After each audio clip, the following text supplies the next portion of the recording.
Roger was preparing to play Feliciano Lopez. He needed a lefty to practice with, so he asked the tournament directors to find him some junior lefty.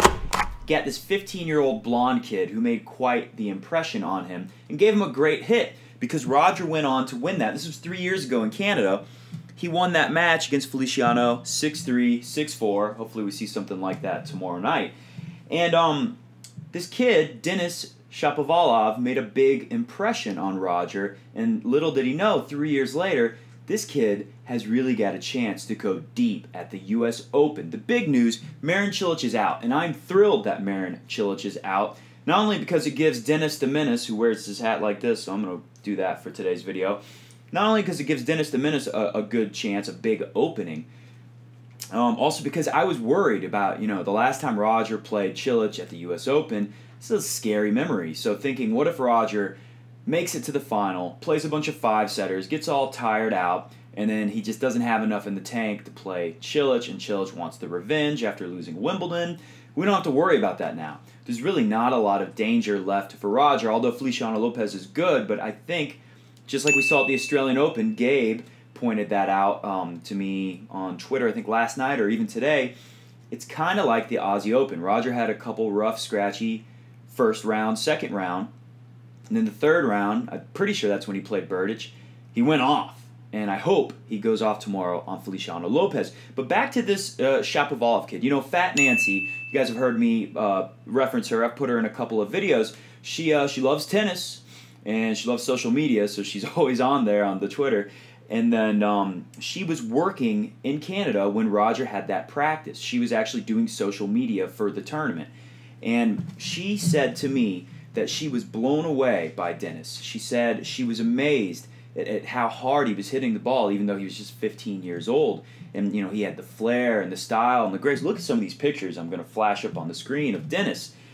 And you can tell, I was saying last night, Chris Fowler pointed out that we need Nick Kyrgios to watch this match, the Federer and Usny match, because, obviously he needs to see what it's like to really fight and scrap like your life is on the line no matter what. I mean, those guys, they don't have to win that match. They're in their mid-30s. They've accomplished a lot in their careers, especially Roger, of course. But they're fighting like it's the most important match they've ever played in their lives. And Chris Fowler was saying, it might help for Nick Kyrgios to see that. Pete was pointing out in a video this morning that in the press conference after Kyrgios lost, he said he doesn't deserve Sebastian Grosjean as a coach and that he should coach someone else because Kyrgios just isn't hungry enough and doesn't want enough. That's what Kyrgios said about himself. So, I mean, I really like Kyrgios. He's really nice. When I got to talk to him in Cincinnati, he seemed very nice to me. He's an interesting guy. But, I mean, that's him describing his own game. He doesn't want it enough. It's really confusing, a head-scratcher. So, Denis the Menace Shapovalov, there's no question about him. He really wants it. He eats, breathes, sleeps, loves tennis, loves Roger. Check out the picture of him and Roger. You could tell it was a big deal to him. Just like it would be a big deal to me or you, fed heads out there. So anyways, is the final possible? I know I'm getting ahead of myself, way ahead of myself. And I know RAFA is out there looming, and RAFA, excuse me, is scarier than ever because the courts are playing kind of slow. It's kind of a slow, hard court. This is a place where Nadal could do a lot of damage, a place where Nadal could beat Roger. But if Roger's playing his best, I still think Roger beats Nadal. But the question is, will he be able to get there and play his best? If you're wondering about Mr. Goat, he is tired. We were up until like 6 in the morning yesterday. His schedule is all thrown off. I'm pretty worn out myself. My MacBook is killing me. I had that video done at like 5 a.m., edited, ready to go to you guys, and now it's taken like 3 to 4 hours to export videos, so I'm going to do my best to try to do videos earlier and earlier so that when I have to wait multiple hours for them to get ready to put online, it's not going to kill us like it did last night. Sorry about that, guys. Anyways, this is the stage of the tournament where we can dream a little bit, but it's a real chance. Let me just look at this draw for you guys really quick. So, Denis Shapovalov, Denis the Menace is what I'll call him for a little bit. He's going to play Pablo Carreño Busta. That's very winnable. That's a very winnable match. Then he could face Diego Schwartzman, the Giant Slayer, took out Cilic, or Luca Pouille, the Frenchman, who's really talented, and I was talking about him, having some chances at Wimbledon. He's been struggling on the hard courts this summer, This is a big opportunity for him, obviously, but it's a big opportunity for Denis. And I wouldn't be surprised if either one of them won that match. Once they get past there, you got a potential semifinal for the winner of that quarter. So I'm going to say it's going to be Denis or Pouille, maybe Schwartzman, who knows. Maybe he could stay hot after beating Cilic. Then they could play someone like maybe a Kevin Anderson, a John Isner is possible. Who else do we have here?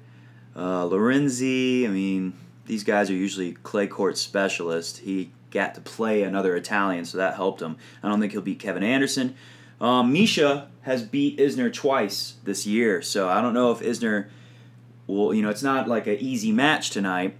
And then we got Querrey, Sam Querrey, who's playing right now. I think he's winning. Anyway, so someone like a Sam Querrey and Isner. So these are big opportunities here for Isner, Querrey, and Pouille, and Denis. Those 4 guys are the guys who have the best chance to get into the final. Heck, I'm talking about semifinals. That bottom draw is gone. There is no big names other than Isner. Isner's like the biggest name, and Querrey had a semifinal appearance at Wimbledon. So Querrey and Isner, those are the threats in the bottom half to get to the final. This is incredible for Denis the Menace. It's incredible for Luca Pouille. I like Denis the Menace to get through it, or Isner. It'd be cool to see Isner get to the final of the U.S. Open, especially because Roger would have no problems beating Isner.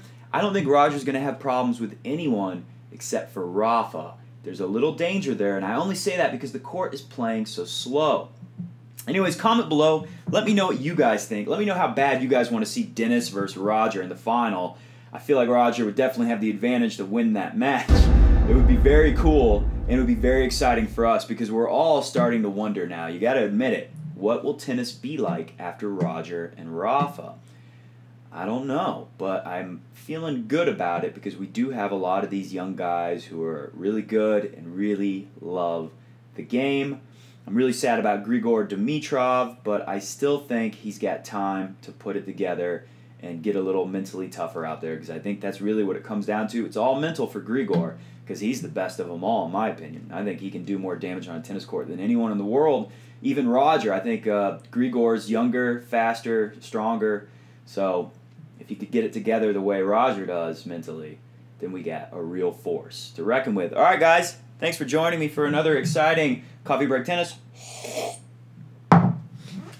Quick set!